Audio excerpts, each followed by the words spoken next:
Welcome to another episode of the Two Alphas Talk. This time I want to talk to you guys about where to keep your firearm in your car when you're driving. Some people, like myself, I carry on the outside of the waistband. Or some people, they carry their firearm in the appendix carry while they're driving. And some people carry their firearms on the inside of the waistband when they're driving.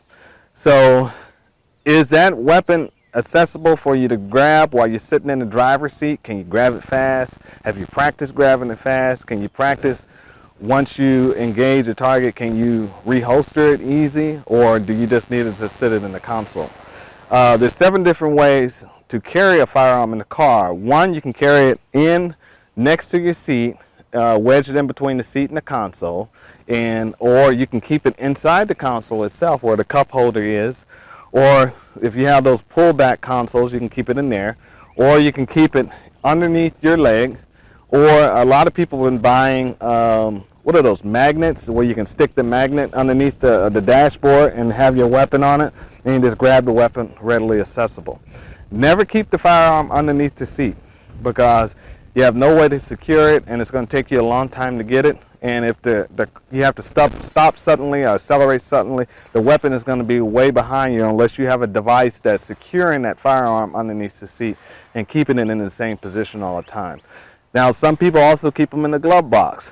Glove box is fine, but you have to remember when you exit that vehicle, take that gun out of the glove box. When that car gets broken into, the first place the thieves are going is the glove box and the console. So if you're going to carry a firearm and carry concealed, keep it on you at all times when you exit the vehicle, unless you're at work.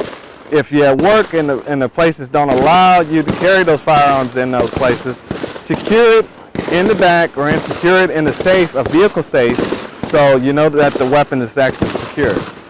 Now, you have to consider, if I have a weapon that's sitting in the console or sitting in my cup holder or out on the magnet, and when I get pulled over by the police, what do? Do I need to hurry up and grab those weapons and move them? Well, you need to make that determination when that police throw his lights on you to pull you over. And because once they see that weapon, they're going to ask you to step out the car, not touch the weapon, and try to will disarm you and deal with you outside the vehicle.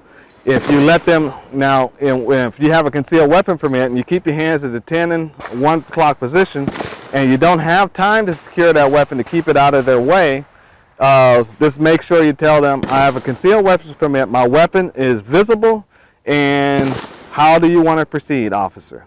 You know, I have a license, I have a driver's license, and don't start reaching for the stuff. They'll let you know what they want you to do from that point.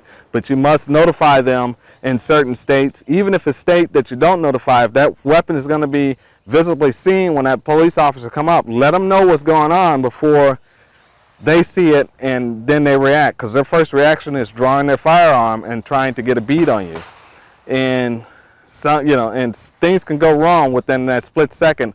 You don't want to end up being shot just because of something that you didn't do that made that police officer feel unsafe. Now, there's also another way of carrying a firearm. You can carry it in the seat next to you, in the passenger seat if you don't have a passenger, in some type of bag, a go bag, or some type of firearms bag that you can keep that firearm readily available in there. And you can actually secure it down with the seat belt or locking it in with your own seat belt, the driver's seat belt. So if the car suddenly stops, it doesn't fall on the floor, and it will stay inside the bag, the zip bag or button bag, and you can actually close it up if you do get pulled over by police officers. You can just reach over, close it up, and now the gun is sitting there, and now they don't feel threatened. Out of sight, out of mind. Okay? And if it's there, you don't have to tell them about it.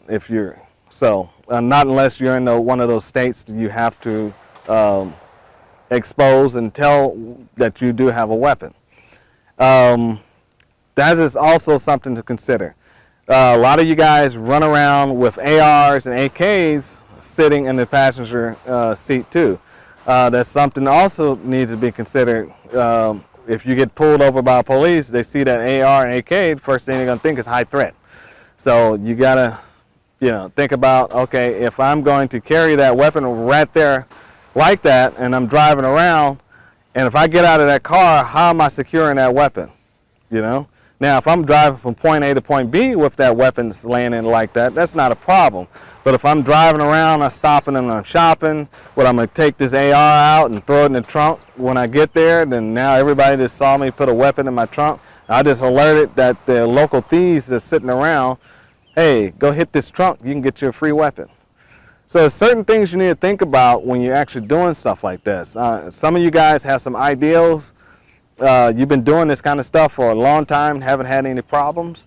Let me know, and so I can reevaluate this video and upgrade it and come out with a different version with some of you guys' ideals and techniques that you guys have been using and that have been true and worked.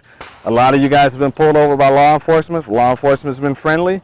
Sometimes they have not been friendly to a lot of people. Give us those stories so we can talk about them, we can share everything with everybody as a learning lesson, so we'll all understand on how to deal with law enforcement with firearms and how to better secure our firearms inside of our car. And with that, I want to let you guys know we're on YouTube, we're on Instagram, we're on Facebook. Give some likes, give some comments, give some ideals that you guys want us to talk about some stuff. Also, too, give some support that you want LG to be back out here and do the next videos that we have. Other than that, I'll see you guys in the range next time. Be safe, think responsible, and take care of yourself. All right?